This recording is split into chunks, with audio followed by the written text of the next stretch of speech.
Welcome to my channel Paris Programming. Today's topic is nested loop. What exactly the nested loop is, where we should use nested loop, what is the need of nested loop, how to write nested loop, how we can do the dry run in nested loop. These are the things that we are going to learn today.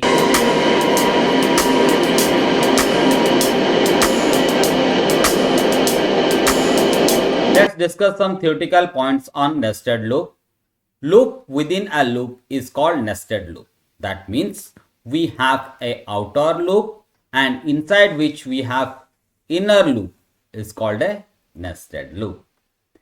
The inner loop completes all its iteration before the outer loop.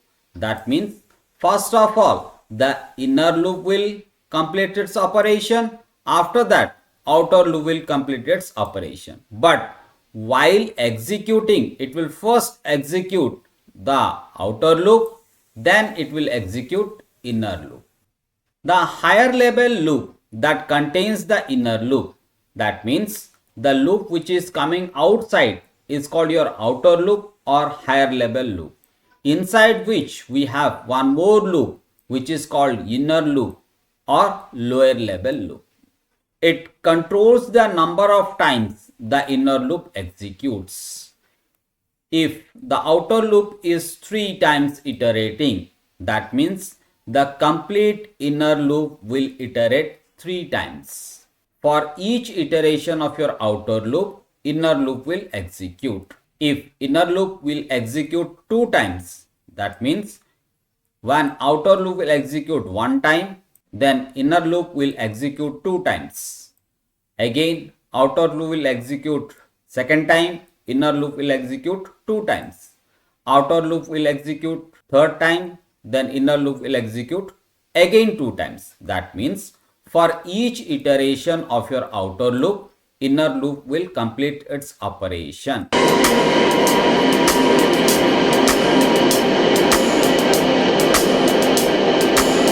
Suppose I need to display 1, 2, 3, 4, 5.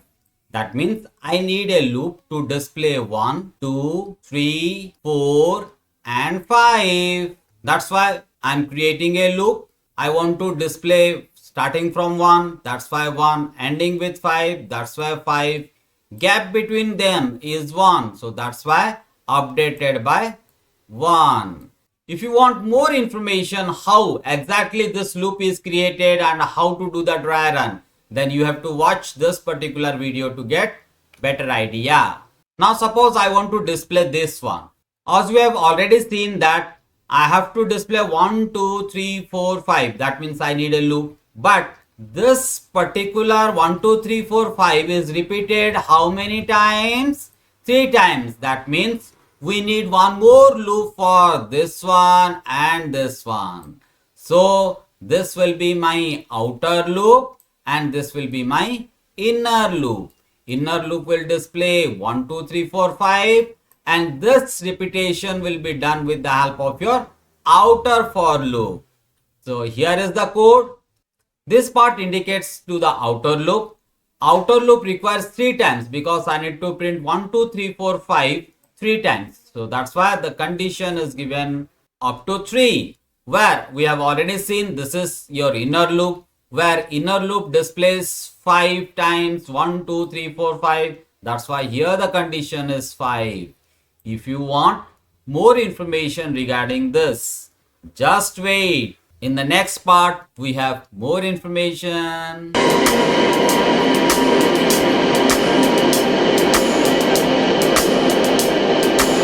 I will see the dry run, how exactly we are going to write the loop and will execute it. This is my outer loop and this is my inner loop. Outer loop body part is the complete loop itself. So that's why it is called nested loop. A loop within a loop is called a nested loop, where this one is outer loop, this one is inner loop. The outer loop executes 2 statements. The first one is inner for loop and the second one is display statement. So that's why we need to enclose it within curly bracket, opening and closing curly bracket. inner for loop only wants to execute one statement. So that's why no curly bracket is required for the inner loop. So let's start the process. We have taken two variables. Outer loop variable is R, inner loop variable is C. So initialization will be done first. R is equal to 1. That's why here I am putting 1. After that, we'll check the condition. Condition is true. That's why I will execute the body, where the body is itself is a for loop. So that's why again the old mechanism of for loop we have to apply. That is initialization for the inner loop. So C is equals to 1. I will put 1 over here. After that, condition will be checked. C is less than equals to 2. It is true. So that's why I will execute the body of the loop. Body is display. So that's why I will display the C value, where C value is 1. So that's why it is displaying 1. With some space is concatenated over here. That means a space will come after 1. After executing the body, we need to do the updation part, where C++, C value is increased by 1. So that's why C value is 2. After updation, we'll do the condition. Condition is 2 less than equals to 2. It is true. So that's why it will execute the body of the loop. The body of the loop is display C value, where C value is 2 now. So that's why it will display 2. After that, updation. After body, we need to do the updation part. Updation is C++. 2 plus 1 is 3. 3 is less than is equals to 2. Condition is false. So that's why I will come out of this loop. This is complete loop part. I will come out of this loop. Out of this loop, we have a display statement, which is a part of your outer for loop. So that's why it will execute this print statement. When I will execute this print statement, it will take the control to the next line because println is used. After this, we will move to the outer loop, where initialization is completed, condition is completed, and we went to our inner loop. Here, which part is left? Updation part. So that's why when we'll interact with the last statement, we'll come back to the updation part, where R++ will be done. R value was 1. Now 1 is added to it, it becomes 2. After that, we'll check the condition.